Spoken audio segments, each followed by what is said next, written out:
It's time to engage, educate, and empower with Tracy Maxfield. Hello again, everyone, and welcome to another episode of Engage, Educate, and Empower, the podcast which aims to highlight the social issues, life challenges, and daily problems that children, teenagers, and young adults around the world have to deal with. Topics that we discuss include foster care and adoption, racism, mental illness, suicide, bullying, ACEs, adverse childhood experiences, substance abuse. In fact, we'll talk about anything which is relevant and significant to our kids. Today, I have a very special guest from the United Kingdom, and actually it's late in the evening there right now. I did her podcast, Psyche UK, a couple of weeks ago, and then decided she would be an excellent guest for this podcast because she's going to be able to give the perspective of a young adult and what she went through when she was in school. So Miss Hanastina is a mindset and mental well-being coach. She's also a teacher and a speaker. You might know her as a mental health advocate or the host of the Psyche Mental Wellbeing podcast. As a geek, she is socially awkward introvert, but you'll still find her across social media, mostly sharing photos of her dog Hector and challenging stigma around mental illness. Hannah has the experience of living with depression and anxiety, Imposter Syndrome, and an awful relationship with herself. She realized one day she wasn't really okay and set out to change her life to be okay. Now she's a mental well-being coach, sharing what she's learned with others. I'm really looking forward to talking to Hannah. So as usual, we're going to take a very quick commercial break, and when we return, it'll be my pleasure to introduce you to Miss Hannah Steiner. We'll be right back. Tracy Maxfield is a retired nurse with over 36 years' experience in mental health and dementia. She has spent years studying, researching, and writing on dementia care, mental illness, and bullying in teenagers. Tracy struggled with chronic depression starting in her 20s, and after years of intense workplace stress, bullying, and harassment, her chronic depression intensified. Tracy wrote her book, Escaping the Rabbit Hole: My Journey Through Depression, as a way not to only relieve her stress and anxiety, but to help her friends and family better understand depression. The book became an international guide for mental health awareness, allowing Tracy to focus her attention on helping children, teenagers, and their parents work through mental health issues and bullying. She travels all over the world to meet with schools, mental health advocates, and experts in the mental health fields. She also offers online courses to help children, teenagers, and their parents work through issues, bringing families closer and to bring awareness to bullying in society. For more information on Tracy, her mission, the show, Tracy's book, and offered courses, visit tracymaxfield.com. You can see the latest news on mental health, upcoming guests on the podcast, read Tracy's blogs and articles, and more. Plus, follow Tracy all over social media on Facebook, Twitter, Instagram, and YouTube to watch the podcasts. See her daily messages and motivation and learn about each podcast guest and experts. Plus, while you're on the website at tracymaxfield.com, be sure to sign up for the free monthly newsletter. Follow Tracy with her upcoming events, interviews, seasonal tips, and the latest articles discussing important mental health topics and issues. And when you subscribe, you'll get a free copy of Tracy's booklet, Why Our Kids Are Suffering and How We Can Help Them. Just go to tracymaxfield.com. Tracy is committed to bringing parents and their children closer, to battle bullying and bring awareness to the mental health of children. That's why Tracy is offering her online courses to any adults, parents, children, and teenagers struggling during those hard times. Sign up for the course at tracymaxfield.com. You'll receive 8 full modules, over 12 videos, resources, and support discussing mental health, mood disorders, eating disorders, behavioral disorders, social media, drugs, suicide, risks and signs, and much, much more. Plus, you'll get access to Tracy's private Facebook group for individuals going through the same thing you are. Connect with others and share ideas, support, and motivation with Tracy helping along the way. Tracy's online courses is now for a limited time available for only $158. See all information online at tracymaxfield.com, where a brighter future is possible.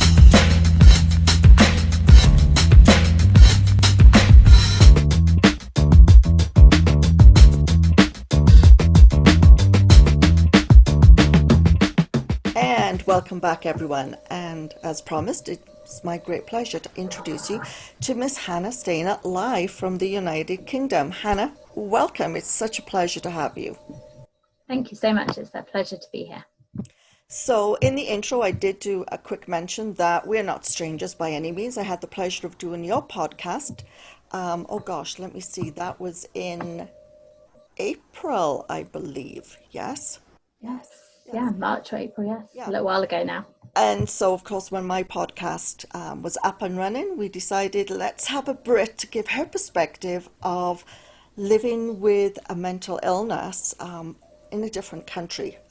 We know depression, anxiety is kind of not the same experience. It's a unique experience for everyone, but there's similar signs and symptoms. But I know, depending on the healthcare system and the country where you live, there's a very different approach to how it's supported and managed. So you mentioned that you've had depression, anxiety, and imposter syndrome, and really didn't like yourself an awful lot. Let's talk about, when did you first notice that things were not right? So I think with the benefit of hindsight, looking back, it probably started from my teen years. But it wasn't until I'd finished university and started working, and I went on a mental health awareness course. And when they were describing depression, I honestly was nearly in tears, because it was just describing me completely. And it was only then really that I understood that that's what I'd been experiencing. I'd always just kind of felt there was something wrong with me, or somehow I was broken, or something different about me. And actually that was when it kind of came together that actually it was something that I was experiencing, and it wasn't just me. It was a common thing that lots of people experience. And anxiety was much later, actually. It wasn't until probably only a few years ago, when my depression had reached a point where I guess I wasn't in depressive episodes anymore, and I was feeling much better in myself. And then when I wasn't numb anymore, I actually could see the anxiety and the fear of particular people's judgments and all of that kind of stuff that probably was a lot underlying the depression, but had been hidden by that numbness. So when you were in school, 12, 13, 14, how were you managing? What was the experience of school like for you? Difficult. And so when I started secondary school in year 7 in the UK, I was a selective mute for the 6 months probably. I didn't really know anyone, because my school was slightly out of the area that I lived. Not massively, but there were only a few people that had been to my junior school in the secondary school. So I didn't really talk to any other students really for the first probably about 6 months. It was very quiet, very inward focused. And then throughout, I think I just tried to keep my head down and just get through. Yeah. So in hindsight, do you think that those symptoms of depression were slowly creeping in at that time? Yeah, absolutely. And I think because I experienced some bullying whilst I was in that setting, and it was a lot of sort of social exclusion type bullying, so not being included, being ignored, and I think for me, one of the things that's been at the root of my depression is this feeling of not being good enough. Yes. And about myself. Mm-hmm. And I think a lot of that probably stems from being excluded socially at school. And there was a period of time, I remember in year 7, so I'd had this period of not really talking. And then I had a couple of friends in my class for not a very long period of time, but then those friendships broke down. And so then I had this period of really being rejected by that peer group, and then being socially excluded. And I think it's very hard not to internalize that as a, what's wrong with me? Exactly. Why don't they want to be my friend? Exactly, yes. Yeah. So with the bullying, was it more teasing, taunting, name calling, or did it escalate to physical or threats? It was never physical. It was always the name calling, the teasing, or the just completely being excluded. Yes. So, yeah. And I think what's important to note is that we know bullying has changed so much. I mean, certainly from my day, which was a very long time ago. And we also have the cyberbullying, so you get that 24-hour experience. But what a lot of people don't understand is that bullying doesn't necessarily have to be, physical attacks or tripping you up, or sexual, or the verbal, because we always think of the verbal, and verbal is teasing that has gone way too far because it's done with malicious intent, with the intent of hurting you and upsetting you. But people don't seem to realize that social exclusion is a form of bullying. It's a very subtle form of bullying, but when you deliberately exclude someone from the conversation, from the group, everyone's going after school to, downtown, and you're not invited, or there's a party, you're not invited, that is exclusion. And it is a very subtle form of bullying, but it's also a very sad, dangerous form, because what it does to the teenager, to the young adult, even to the child, is that it enhances that sense of they're not worthy, they're not belonging, no one loves me, what's wrong with me. And we know those negative thoughts just kind of multiply in your head, and it just leads you down this path of just hatred almost towards yourself. Why can't I belong? Why don't they like me? If I cut my hair and do it that style, will they like me? And I think lots of parents and teachers are forgetting that exclusion can be extremely harmful, and it's very, very hurtful. Absolutely. And I think hatred is a fair word, because that's definitely, for me, that's something I came to recognize. Actually, the way I felt about myself was hatred. It was that strong. And we're a social creature, aren't we? We like to be in communities. Exactly, that's exactly the word I was going to say, belong. And when you're being socially excluded, you feel like you don't belong. Yes. And you spend so much time as a child at school. If you don't belong there, then where do you belong? And if you don't have a stable home life where you feel like you belong, then it's compounded. And I was lucky to begin with that I had a fairly secure family unit, but probably around the age of 13, 14, my parents went through quite a difficult divorce, which was very unsettling. And so suddenly that went. Yes. Yeah. And that was, I'll dive into that a little bit, because I remember very clearly when I found out that my parents were separating, because it had been Charities Week at school. So we've been doing a charity ice skate, which essentially was just, we ice skated for fun and people sponsored us to do it. Yeah, which was a great event. And my friend that I cycled to school with came back to my house with me. And we went in and there were just boxes everywhere. Oh my goodness. And my mum just said, oh yeah, we're having a sort out.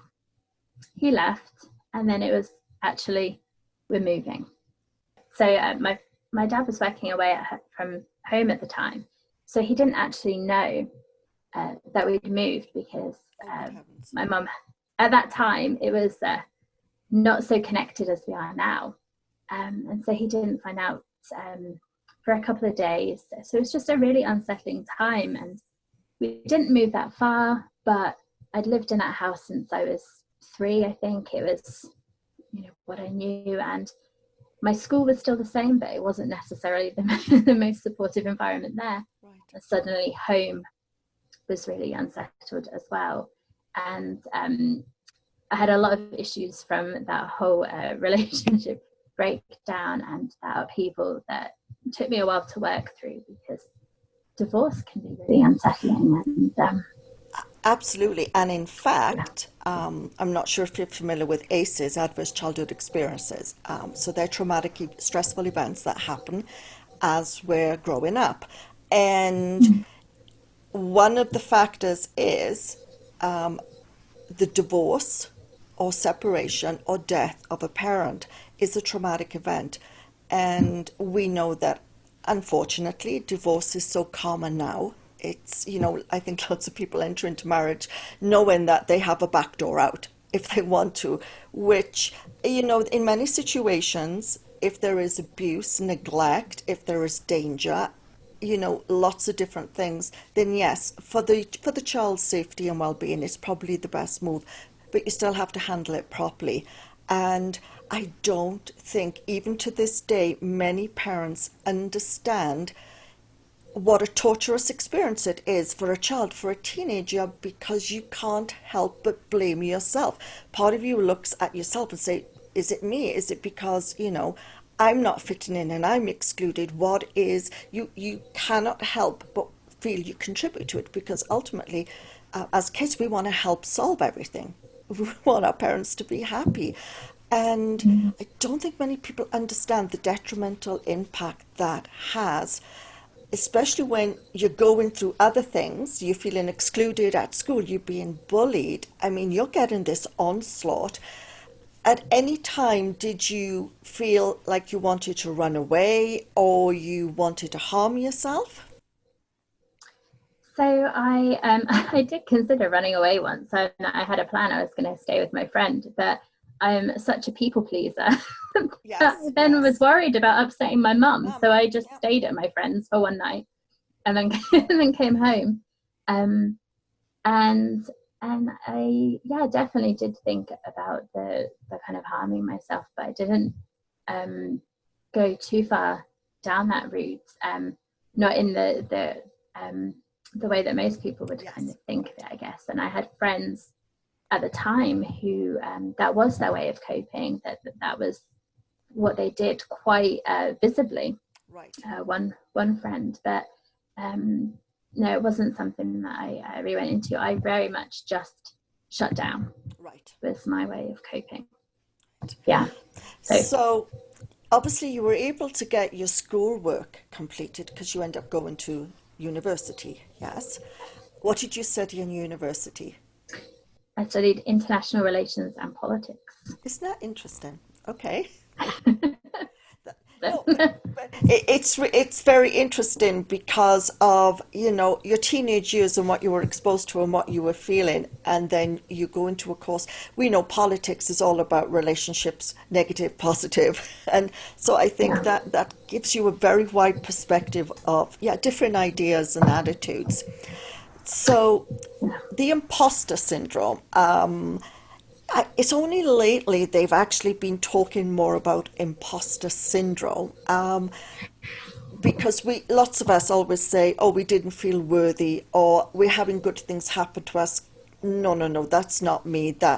I was only told that I was showing signs of imposter syndrome after I'd had my nervous breakdown and I was in my rabbit hole, and I saw a psychiatrist. And I was talking about feeling so unworthy in the midst of this really hard depression. And she said, you're starting to sound like you have imposter syndrome. And I'm like, what? So from your perspective, when were you diagnosed, or did you realize through the work that you were doing and self-exploration that you had an imposter syndrome? So again, that's quite a recent thing as well. Yeah. I feel like it's all quite recent, of the really diving into the self-development and actually trying to get to a point where I'm okay about myself and about my life. And it was actually as I was starting to think about moving beyond education, and I wanted to go into coaching and counselling, but I just couldn't take that leap. Right. And counseling is an interesting thing, because it's something for a long time I thought, oh, I'd really like to do this, and I told myself all these reasons that I couldn't do it, can't afford it. Right. Was the big one. I've spent so much money on master's degrees, like studying. I love studying. Like rationally, they're like the same price. It's not. So I had this excuse I was telling myself, Right. but ultimately it was this fear that I couldn't do it, or it wasn't. Yeah. And it was only as I was starting to think about moving into coaching, and I started looking at that, it really became obvious, because I kept stopping myself, and I kept thinking, oh, I can't do this, I can't do this. And actually, what made it really clear that it was just all in my head really was I saw an advert, and it was someone who was a coach, and they had a course. You could take their course and it would show you how to be a coach. And this was the tagline: because you don't want to spend years studying psychology. And at this point, I had a master's in psychology. I had been teaching and an examiner for psychology for 4 or 5 years. I was like, well, I have spent years studying psychology. So if you could take this a couple of weeks course and be able to do it, why can't I do it? Yeah. When and it was really obvious, like, oh, actually there's something within me that's holding me back. This imposter syndrome, this fear that I'm just not good enough. I'm just and that has I've realized that has been my biggest kind of limiting belief that I've had, that I am just not enough, good enough, smart enough, funny enough, attractive enough, whatever. It just all comes back to this: I am not enough. And now I can really see the roots from that coming, as we said, through that social exclusion and that relationship breakdown and everything around that. I am now, just remember how old I am now, 32. So it's been a little while to then actually be able to see this is the impact that it's had, and that now I'm still working through it, because it's a lifelong journey. It's not something it doesn't just go. It's something you have to work through, and it still comes up occasionally, that fear. It does, and I completely understand. I grew up in a very abusive family environment, and was always told not good enough, and actually I became almost a perfectionist for many years, to try and uphold that standard that we know it's so unrealistic. And it's funny, because when I fell down the rabbit hole in 2015, it was only during that time, when I had to really look at myself in order to save my life, that I started putting the pieces together to see what that traumatic time during childhood, going into teenage years, and then young adulthood, that we know from research now, it shapes your brain. It changes the growth and development. You start relying on maybe coping strategies that are not necessarily healthy. And you carry this all through your life. And then all of a sudden, I was in my mid-50s, and now I have to figure it all out. And it was like, oh my goodness. And it is even with this podcast. I'd been told for over a year, you need to do a podcast. And I was like, no. And even when we started planning for it, there was that, no, I can't do it. I can't. This is silly. And it was that rational voice that said, this is the path you're on. What's the worst that's going to happen? You need to do this. You want to make a difference? This is what you need to do. But it is, you do have those moments where sometimes it can almost paralyze you, and you can feel so overwhelmed that you're like, okay, I've got to go back to stage 1 here and just think this through, and then go through the steps. But I know for sure, just reading the news, I follow the UK news very closely, because I am a Welsh girl, even though I've been away for a very long time. But I also see the news that's going on in the world. And I think this is the biggest issue that we have so many teenagers dealing with right now, is because of that comparison with what we see on social media. And, you know, your idols are pop stars and movie stars and models.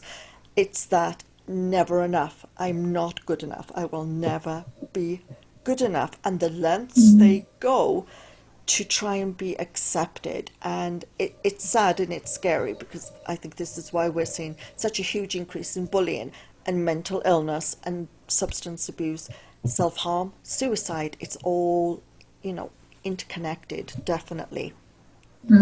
Absolutely. And I think with social media, like you said, it's you're comparing yourself to something that is not real because it's airbrushed, or people have altered their appearance for, you know, for whatever reason they have. I know for some people it can be something that makes them more confident, but people who that's not the natural way that they looked, and you're sat looking at it.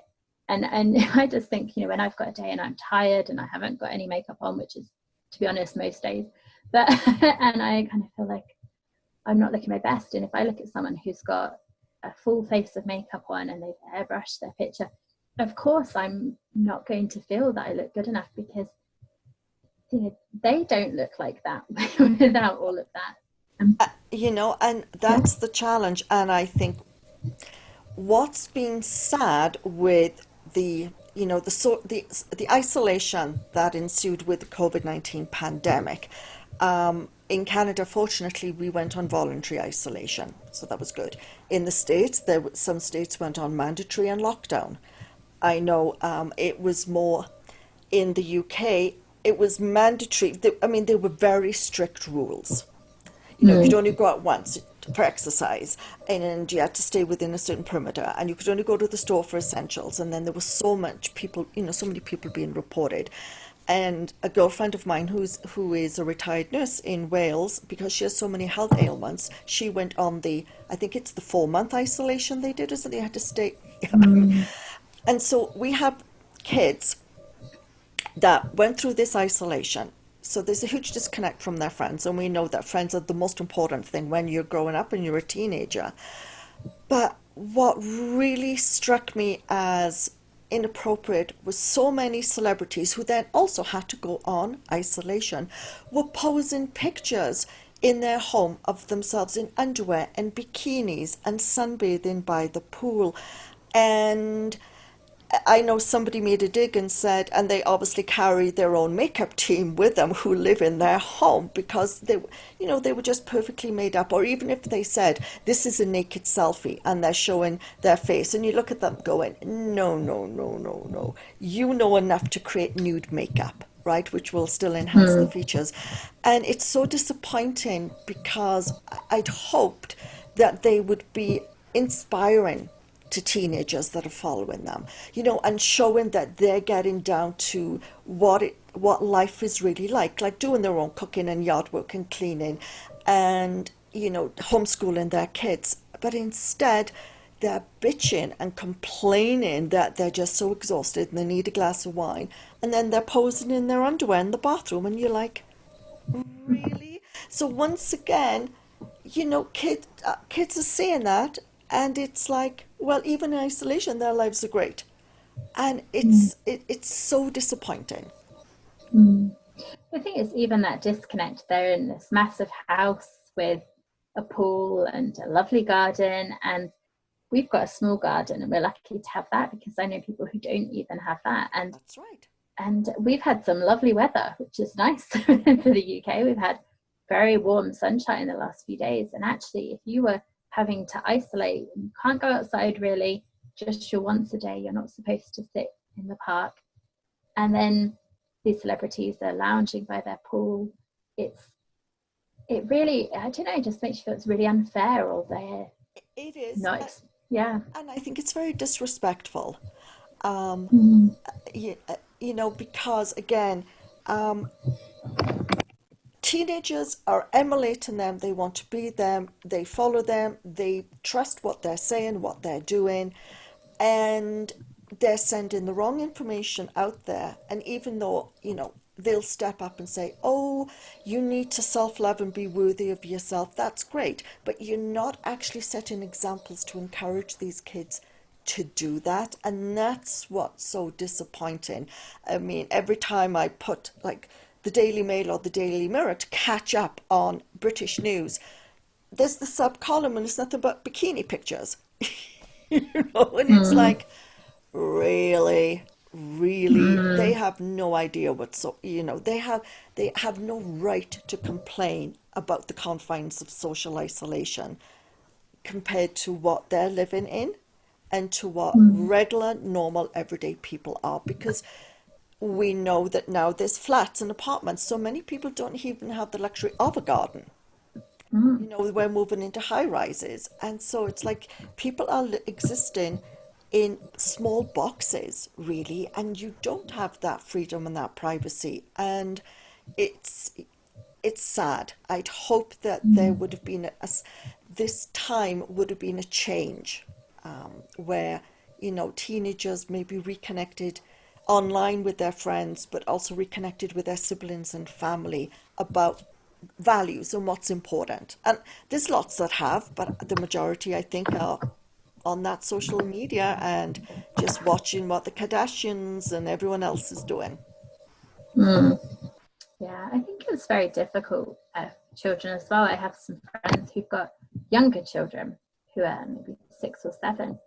And I think for teenagers, there's maybe, particularly if they're gaming, they can maybe game with their friends and they can connect online. But actually for younger children who suddenly can't see their friends, they can't go to the park, and there's maybe not the same level of understanding about it and the same engagement with technology. I think their children have been finding it quite difficult because they just don't understand it really, and they can't feel connected in the same way that an older child might be able to, using technology, the positive ways you can use technology. Exactly. And again, I mean, there are so many positive aspects of social media and technology which are really beneficial. It's just, I think as a society, as a world in general, we always tend to like the bad news, the rumor mill, the inappropriate pictures, instead of looking at what's really going on and what people are doing that's good in the world.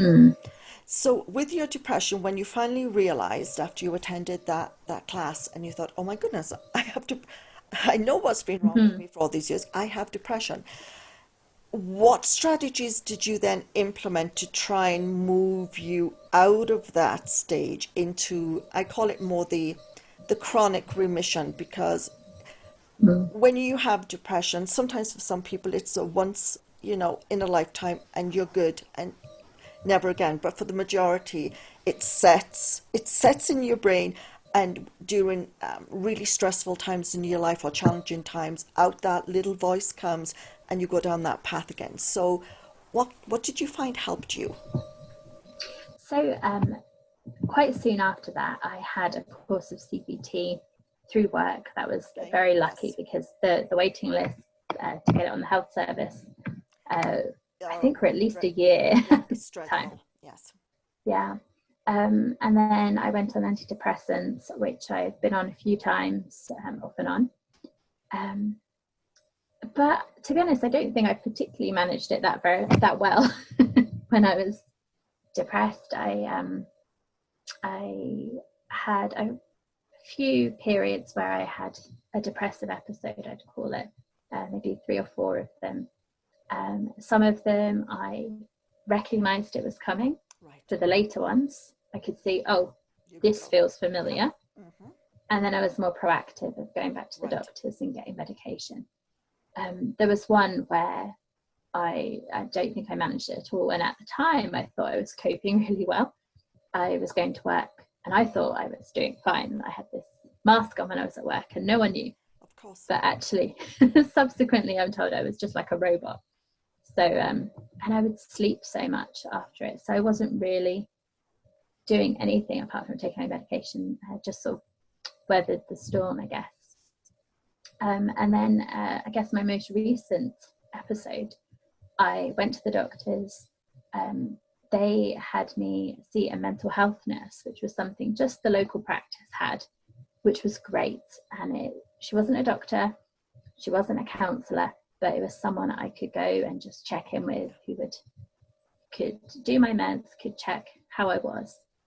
And actually that was really great to have.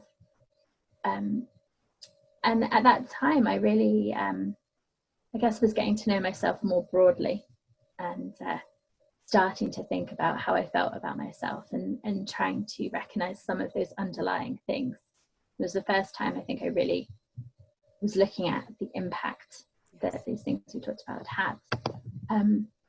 But actually my biggest period of moving beyond it came when I wasn't actually depressed. It was a few years ago, I think in the run up to turning 30 actually, and I was sort of thinking about where my life was and where it was going. Yeah.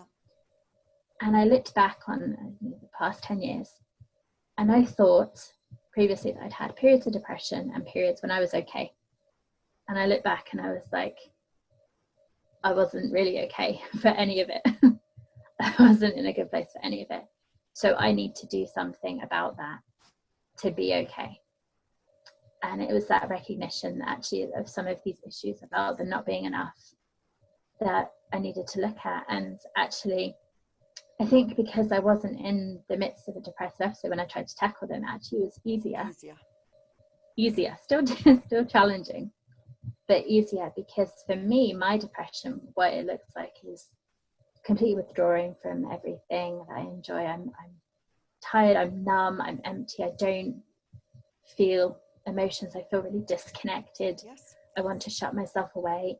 Everything's an effort. Having a shower is an effort. Laundry, all of that is just too much to even comprehend. And so trying to make these massive changes to how I felt about myself when I don't have the energy to wash my hair, actually wasn't really a recipe for success. And actually it was kind of getting through those periods, and for me medication helped me to basically be able to function enough to lift my level enough to be able to to do things. But it was actually in this, I guess, the chronic remission, so still having low mood but not being depressed, actually then I was much more able to make positive changes. And actually since then I feel like it's been mostly on the up with my mood. I haven't had a dip back into depression since then. That's awesome. Yes. And what you're saying, I totally get 100%. And to any parents, teachers, family members, or even teenagers, young adults who are watching this, I think what's important is medication's not going to cure you. Antidepressants are not going to cure you, but they're so necessary, because when you are down in that dark pit, you can't do anything. And I can attest to that, right? 30 minutes to clean my teeth, and just everything took tasks that would take me normally 3 minutes were like 30 minutes, and just such an effort. But what medications can do, if you're on the right medication, is it can bring you to that point where you can attempt to do it. It's still exhausting. It is still something that you're like, ooh, but it gives you just that little, and pep is not the right word, because you don't suddenly go hyper, but it just kind of gives you that motivation that, okay, now I can do it. I will get out of bed and I will do this. And at some point, you'll get a therapeutic level where you'll be able to, okay, I need to get up, I need to do this, I need to eat, and get you into a routine which keeps you safe and kind of keeps you going. Counseling is essential. You said CBT, cognitive behavioral therapy, absolutely. Talk therapy is a part of cognitive behavioral therapy. It's that ability to be in a safe place and share your deepest, darkest feelings to someone that's not going to suddenly run out the door and say to your mum, oh, guess what? Right? It's you need to have that connection. And I love the mental health nurse part, because yes, you always know that there's someone on your side, that whereas maybe parents, teachers, or even friends don't quite get it, because unless someone's walked down that path, or have been with someone that's walked down that path, very few truly understand what it's like. And I think that's the misinformation and the stigma about mental illness that both of us are trying so hard to say, no, mental health is normal. And sometimes things kind of go off the rails a little bit and we end up with a depression or an anxiety or a panic disorder. But that's normal. This is our brains. The brain and body are connected. You need to support us and give us time, and we can get our lives back on track. But we need that support and that love, that validation, and that is nothing to be ashamed of.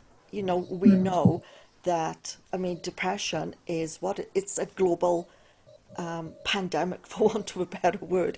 There are so many people. It's huge, and it's when they look back at sick days that are taken collectively around the world, it is due to depression. And so, we need to stop putting it in the cupboard or the closet and be very, just talk about it freely, which is obviously the aim of your show and my show. So we're drawing to a close here, but thinking back with hindsight, when you were that teenager and the bullying and the disconnection, and then your parents get divorced,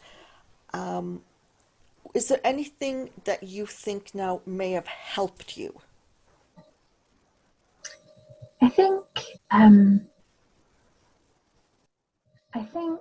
when you have that feeling of not being enough, I think just having someone who you can really feel that love without those expectations, that they're just there, they have time for you, they listen to you, even if you're not really offering much up about how you're feeling. And I can say, even now, I find it difficult to talk to my parents about my mental health, even though now I tell lots of people about it on the podcast.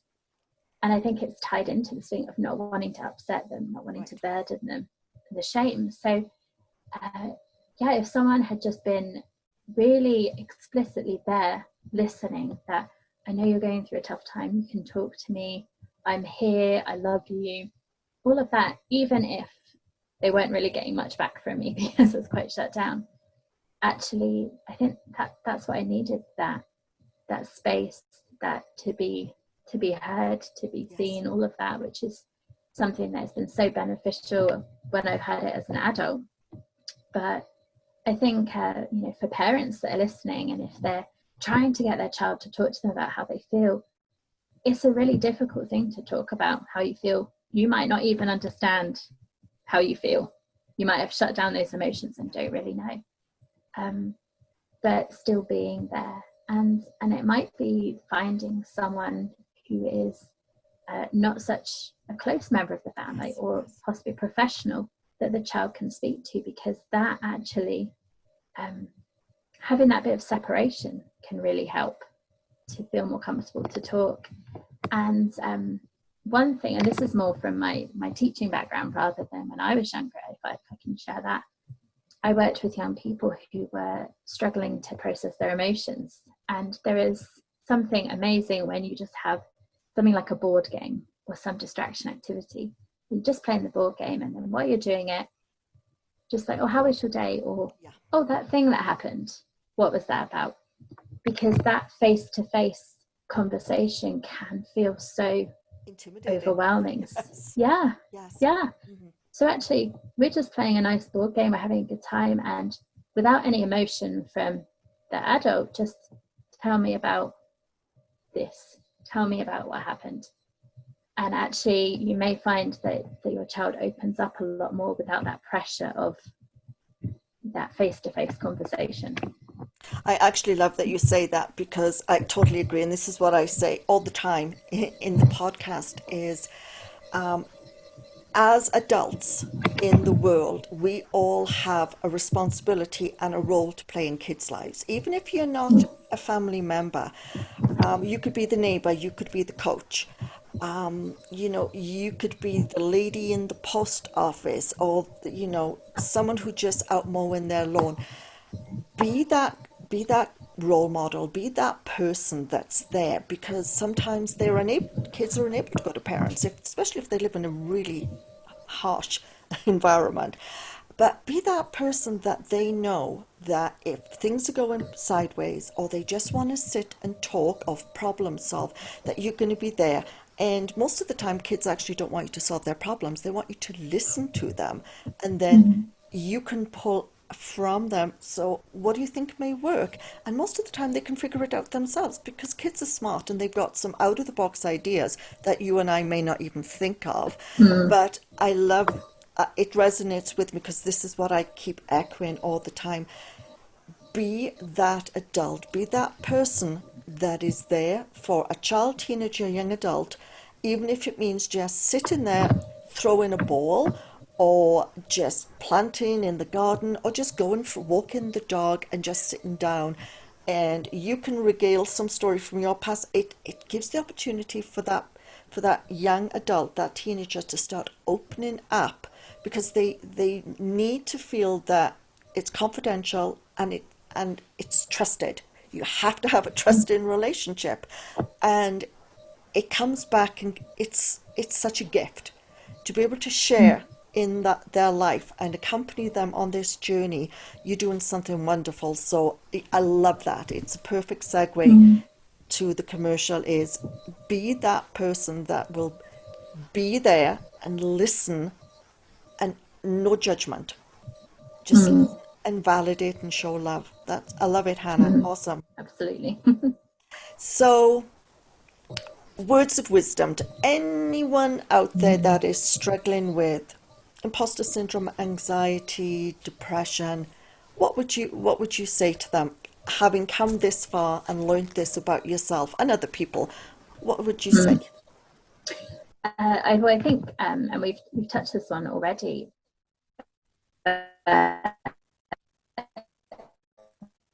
That it is so that you normal to have mental health difficulties throughout your life. It's not.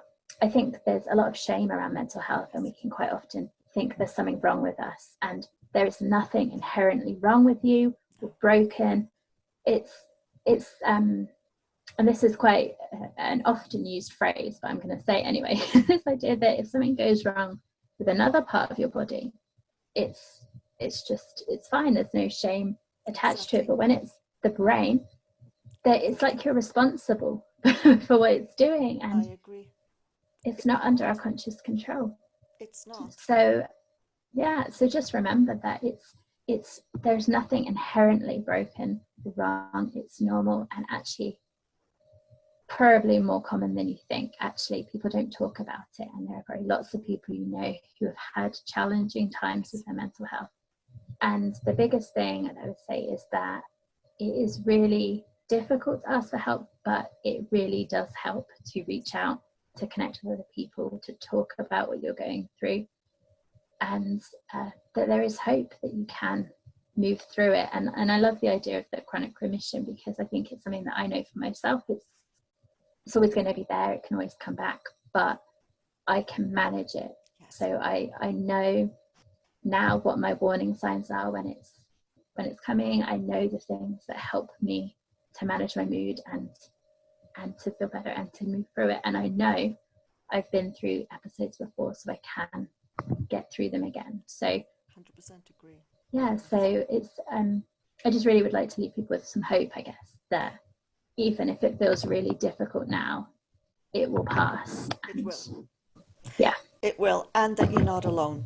You're not alone. I mean, we're on opposite sides of the world, and we've both gone through that big darkness. Absolutely. Yeah. So, Hannah, thank you so much. There's so much more we could talk about. I mean, mental health is just huge, but thank you so much for this opportunity to take a little peek into your life and how you've come to this stage of healing. It's been an absolute pleasure. Thank you so much for having me. It's been really nice to connect with you again. And I always love talking about mental health. I think now I've started talking about it, I won't shut up about it. Right. We can't shut up about it. Yeah. So we're going to take a very quick commercial break, and you will find how to connect with Hannah, and we'll also read out her bio again. So please do check her out on social media. She's on Facebook, Twitter, she has a website, and she's on Instagram, and I see her on Instagram lots. It's really great. It's very, very helpful. suggestions, and just takes you through that mental health journey. So please do check her out, and we'll be right back. Hannah Steiner is a coach, teacher, and speaker. She's also a mental health advocate and the host of the Psyche Mental Wellbeing podcast. She may be a socially awkward introvert, but you'll still find her across social media, mostly sharing photos of her dog Hector and challenging stigma around mental illness. Hannah has experience of living with depression and anxiety, imposter syndrome, and an awful relationship with herself. She realized that one day she wasn't really okay and set out to change her life. Now she's a mental well-being coach at sharing what she's learned with others. Make sure to follow her online at psyche.co.uk and check her out on her social media at Psyche Coaching on Facebook, Twitter, and Instagram.